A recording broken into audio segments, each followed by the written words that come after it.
में मैंने ज़ोहर की नमाज़ पढ़ने के लिए मस्जिद ढूंढी तो मुझे एक सेंट्रल मॉस्क या जामिया मॉस्क मिली, नक्शबंदिया इस्लामिया। तो यहाँ पे पीछे देख रहे हैं, ये कोई पुराना चर्च है जो मस्जिद के अंदर कन्वर्ट हुआ हुआ है। अभी मैंने यहाँ नमाज़ पढ़ी है तो मुझे काफ़ी इंटरेस्टिंग लगी, मैंने कहा आपको भी दिखाते हैं। चले आए अंदर चलते हैं।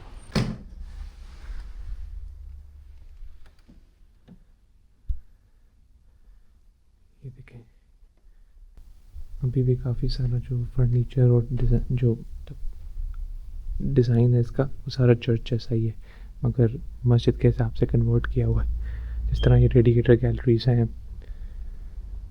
फिर उसके बाद ये जगह है सारा, इस पे अल्लाह का नाम और कुरान पाक की वर्सेस लिखी हुई हैं। ये बिल्कुल सामने इसके जो है, ये वो जो सेंट्रल स्पेस होती है मस्जिद के किसी भी चर्च के अंदर, और सामने जो है वो बड़े वाला पियानो होता है, उसका सारा सेटअप है।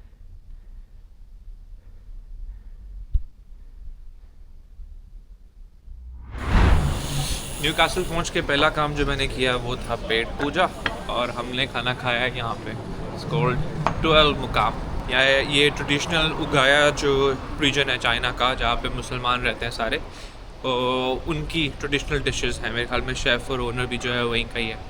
तो काफ़ी मज़ेदार खाना था। हमने नूडल्स खाए थे, हैंड पुल्ड जो नूडल्स होते हैं वो इन हाउस बने हुए, बड़ा मज़ेदार सा खाना था। तो कभी more time than I expected, but eventually it was worth it.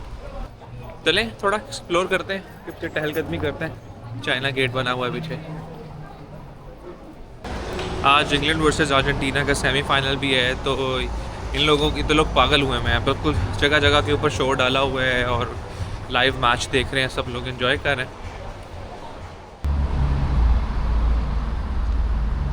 ये ओल्ड टाउन की सारी मैग्निफिसेंट बिल्डिंग्स हैं। इसका नाम है क्रॉस हाउस, उस तरफ असेंबली रूम है, 1776 में बनी हुई है, ऊपर ही लिखा हुआ है। ये सामने ही एक स्टैचू लगा हुआ है। And then we have these buildings again, बड़ी खूबसूरत किस्म की पुरानी पुरानी बिल्डिंग्स हैं। अब नीचे सारे रेस्टोरेंट्स और जो है बिजनेसेस हैं। So like everywhere else, UK के अंदर सब कुछ पुराना ही है। मतलब आर्किटेक्ट की बात कर रहा हूँ, सब कुछ पुराना है। Newcastle is no different.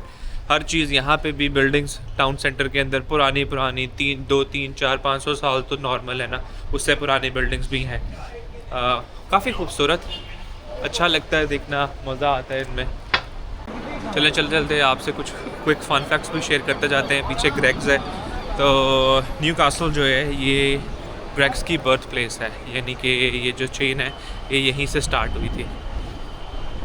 मैं ये रीड कर रहा था कि इसकी भी बहुत रिच रोमन हिस्ट्री है, यानी कि 500-600 AD के अंदर, आज से को 1500 साल पहले, रोमन्स जब यहाँ पे उनकी हुकूमत थी, तो new castle was one of the most prominent places. यहाँ पे उसी हिसाब से रोमन आर्किटेक्चर भी नज़र आ रहा है, बिल्डिंग्स वगैरह के डिज़ाइंस और ऊंची ऊंची वही बिल्डिंग, बड़े बड़े पिलर्स, जगह जगह पे मॉन्यूमेंट्स। उन चीज़ों से अंदाज़ा भी होता है कि डेफिनेटली वो लोग यहाँ पे काफ़ी अर्सा उन्होंने हुकूमत भी की है और यहाँ पे रहे। चलते चलते we have come down to Mosley street, और यहाँ का फ़न फैक्ट ये है कि ये दुनिया की पहली इलेक्ट्रीफाइड स्ट्रीट है, यानी कि दुनिया में पहली दफ़ा बिजली से चलने वाली लाइटें जो हैं वो इस स्ट्रीट पे लगाई गई थी।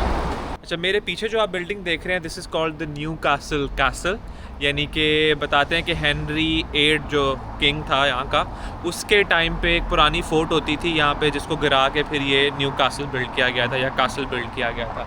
This is called the black gate. ये एक रास्ता होता था कैसल के अंदर जाने का, अब तो खैर वो सारा रास्ता ये देखें टूट फूट गया है। वो देखें वहाँ से रास्ता होता होगा कभी अंदर जाने का। ये एक बेसिकली डिफेंस मैकेनिज़्म बनाया गया था। इस ब्रिज को काउंटर वेट्स के ज़रिए बंद कर दिया जाता था ताकि डिफेंस किया जा सके किसी के अटैक वगैरह से। बट ये इवेंचुअली ये सारा गेट जो है ये यूँ कनेक्ट होता था इस कैसल के अंदर। प्रॉपर वो जो है ना, वो जो मूवीज़ में बच्चों के कार्टून वाले कैसल होते हैं ना, वो वाली वाइब दे रहा है। प्रॉपर उसके जो पिलर्स हैं वो बिल्कुल वैसे ही बने हुए हैं। So it's a very beautiful building.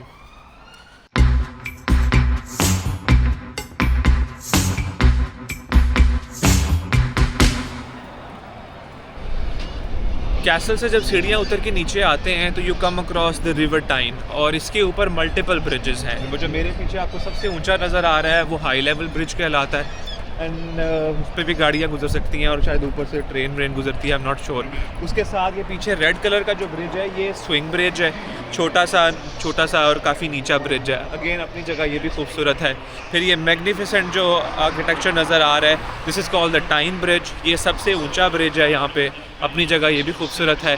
But जो सबसे ज़्यादा मज़ेदार चीज़ है ना वो है ये गेटसेट bridge.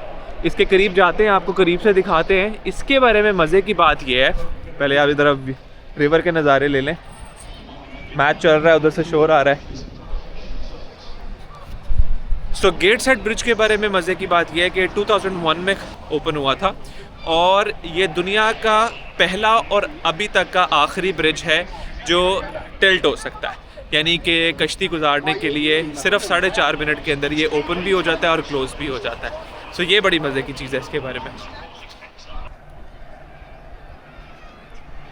And this is the iconic Gateshead millennium bridge. इसका डिस्टिंक्टिव डिज़ाइन जो है इसको ब्लिंक आई डिज़ाइन बोलता है।